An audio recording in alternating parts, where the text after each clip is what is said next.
इस वीडियो में परिवार की संपत्ति के आपसी बंटवारे के बारे में बहुत ही महत्वपूर्ण जानकारी जानेंगे आप। देखिए, इस वीडियो में पॉइंट टू पॉइंट बात करेंगे। सबसे पहला पॉइंट होगा कि आपसी बंटवारा कानूनी रूप से मान्य है भी या नहीं। दूसरे पॉइंट में बात करेंगे कि आपसी बंटवारे में कौन कौन सी परेशानियां आती हैं। तीसरा पॉइंट है कि आपसी बंटवारे को दोबारा फिर से बंटवाया जा सकता है या नहीं बंटवाया जा सकता है। चौथा पॉइंट है कि आपसी बंटवारे में मिली जमीन जो है, जो भी आपसी बंटवारा हुआ घर में और जो भी आपके हिस्से में जमीन मिली है, वो जमीन आप स्वतंत्र रूप से बेच सकते हैं या नहीं बेच सकते हैं। तो चलिए वीडियो शुरू करते हैं। देखिए दोस्तों, अगर आपका इन चारों से हटके कोई प्रश्न है तो आप मेरे इंस्टाग्राम की लिंक जो है वीडियो की डिस्क्रिप्शन में दी गई है, आप वहां मुझे पर्सनल क्वेश्चन पूछ सकते हैं। ठीक है, चलिए आते हैं अपने टॉपिक पर।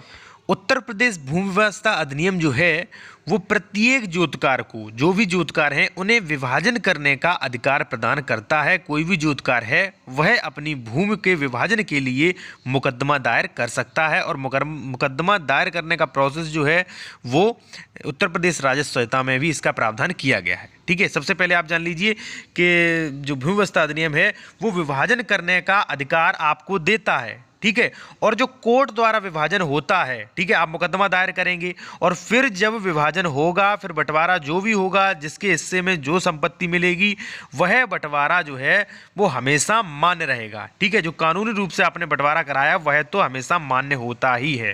ठीक है, दूसरा जो है वो मेन अपने पॉइंट पे आते हैं, वो है कि आपसी बंटवारा कानूनी रूप से मान्य है या नहीं है। चलिए इस पर थोड़ा चर्चा कर लेते हैं डिटेल में। देखिए, सबसे महत्वपूर्ण बात तो यही है कि 95% लोग जो होते हैं वो आपसी बंटवारा ही कर लेते हैं। ठीक है, आपसी बंटवारा में चाहे आप रिश्तेदार आपने बुलाए और आपने बंटवारा कर लिया, आपसी बंटवारा, या मान लीजिए गांव के या घर के बड़े बूढ़े सदस्य इकट्ठे करके आप लोगों ने अपना बंटवारा कर दिया, तो वही आपसी बंटवारा की श्रेणी में आता है। ठीक है, तो 95% लोग आपसी बंटवारा ही कर लेते हैं। अब देखिए, यहाँ पर मैं आपको बता दूं कि उत्तर प्रदेश जमींदारी विनाश एवं भूमि व्यवस्था अधिनियम लागू होने से पहले जो भी भूमि विधियां थी वहां पर आपसी बंटवारे को वैध करार दिया गया था, आपसी बंटवारे का प्रावधान किया जाता था। ठीक है, कब? इससे पहले।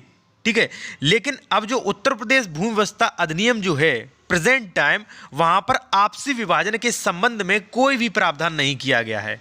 ठीक है, अब जो प्रेजेंट टाइम जो भूमि व्यवस्था, उत्तर प्रदेश भूमि व्यवस्था अधिनियम जो है, वहां पर आपसी बंटवारे के मामले में कोई भी प्रावधान नहीं किया गया है और ना ही आपसी बंटवारे को कानूनी रूप से मान्यता देता है। ठीक है, और ना ही आपसी बंटवारे को निषेध करता है। ठीक है, यह आपसी बंटवारे को रोकता नहीं है। जैसे मान लीजिए आपने 4 सदस्य इकट्ठे करके कर लिए और आपने आपसी बंटवारा कर लिया, आप खुश हैं, तो जो भी सरकार है, जो भी कानून है, उसे कोई भी आपत्ति नहीं है। ठीक है, लेकिन भविष्य में इस बंटवारे को जो अधिनियम जो है वो कानूनी रूप से मान्यता नहीं देगा।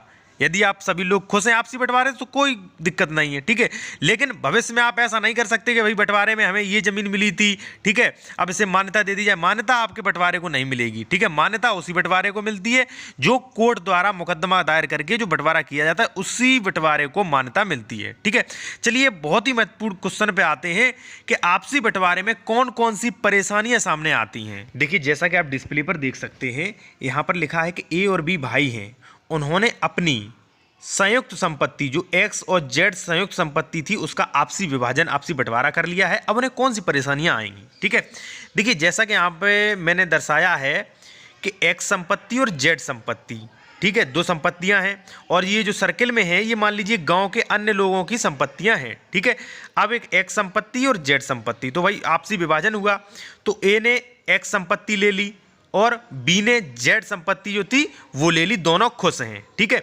लेकिन जब ये सरकारी रिकॉर्ड चेक करवाएंगे, भाई इन्होंने आपसी बंटवारा किया, जब सरकारी रिकॉर्ड चेक करवाएंगे तो यहां पर लिखा होगा कि एक्स संपत्ति का क्षेत्रफल 644 एकड़ है और ए और बी इसके स्वामी हैं। ठीक है, अब 644 में से आधा ए का आधा बी का माना जाएगा। ठीक है, अब जब बी जो है वो अपनी जेड संपत्ति के ऑनलाइन दस्तावेज निकलवाएगा, फर्द निकलवाएगा, तो वहां पर लिखा होगा कि जेड संपत्ति का क्षेत्रफल 644 हो सकता है भाई थोड़ा बहुत कम ज्यादा हो। ठीक है, 644 है और ए और बी इसके स्वामी हैं। ठीक है, तो ए के नाम भी आधा आएगा और बी के नाम भी आधे, यानी कि दोनों ही संपत्तियां में दोनों लोगों के आधे आधे अधिकारी हैं। लेकिन देखिए यहाँ पर मैंने लिख दिया है कि x का क्षेत्रफल ऐसे, जैसा कि आप खतौनी निकलवाएं तो खतौनी जो होती है वो दूसरे प्रकार की होती है, जैसा कि आप डिस्प्ले पे देख सकते हैं। यहाँ पर देखिए बहुत से खातेधारक होते हैं, ठीक है, तो जैसा कि आप समझ गए होंगे। अब यहाँ पे परेशानियाँ कहाँ आएंगी, तो देखिए दोनों ही संपत्तियों पर दोनों ही लोग स्वामी हैं, जैसा कि जो भी ऑनलाइन दस्तावेज हैं वहाँ पर स्वामी हैं लिखा आ रहा है, ठीक है।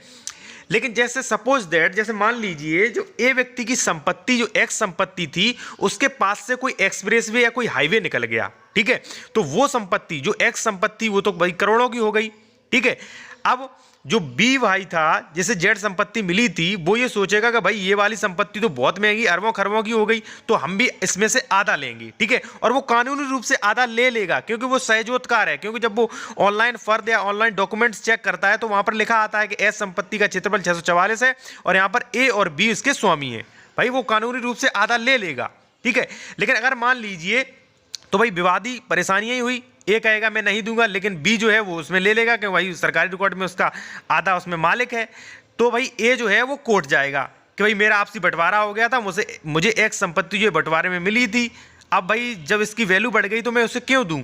लेकिन जैसा कि मैंने कहा है जो भूमि व्यवस्था अधिनियम जो है वहां पर जो आपसी बंटवारा है वो मान्य नहीं है, ठीक है। तो यहाँ पर देखिए यही विवाद होते हैं, ठीक है। जैसे मान लीजिए अब यहाँ पर जैसे मान लीजिए हाईवे नहीं निकला, मान लीजिए बी व्यक्ति जो है उसके बच्चे हो गए, उसे लगा कि नहीं एक्स संपत्ति जो है वो बहुत कीमती है, वो बहुत अच्छी है, तो वो कहेंगे नहीं इसमें से हमें आधा चाहिए। तो ये परेशानियाँ जो है वो सामान्यतः आती हैं और ऐसे में जो है बंटवारा भी करा लेता है वो, ठीक है। क्योंकि जब वो भाई जो बी व्यक्ति है वो जब एक व्यक्ति की एक्स संपत्ति में जब हिस्सा लेगा तो उसे उतना ही हिस्सा अपनी जो जेड संपत्ति है उसमें से देना पड़ेगा, ठीक है। तो आप समझ गए होंगे। चलिए अब बात करते हैं नेक्स्ट पॉइंट पर। देखिए इससे पहले आपको बता दूं अगर इस टॉपिक से रिलेटेड आपका कोई भी क्वेश्चन है तो आप इंस्टाग्राम पर मुझे फॉलो करके, इंस्टाग्राम की जो लिंक जो है वीडियो के डिस्क्रिप्शन में दी गई है वहाँ पर फॉलो करके आप कोई भी पर्सनल क्वेश्चन पूछ सकते हैं। देखिए तीसरा क्वेश्चन है कि आपसी बंटवारे को दोबारा फिर से बंटवाया जा सकता है नहीं, तो जैसा कि मैंने अभी समझाया है, ठीक है, तो आपसी बंटवारे को दोबारा फिर से बंटवाया जा सकता है, ठीक है। किस आधार पर बंटवाया जा सकता है, क्योंकि दोनों ही जो आपसी बंटवारा कर लिया है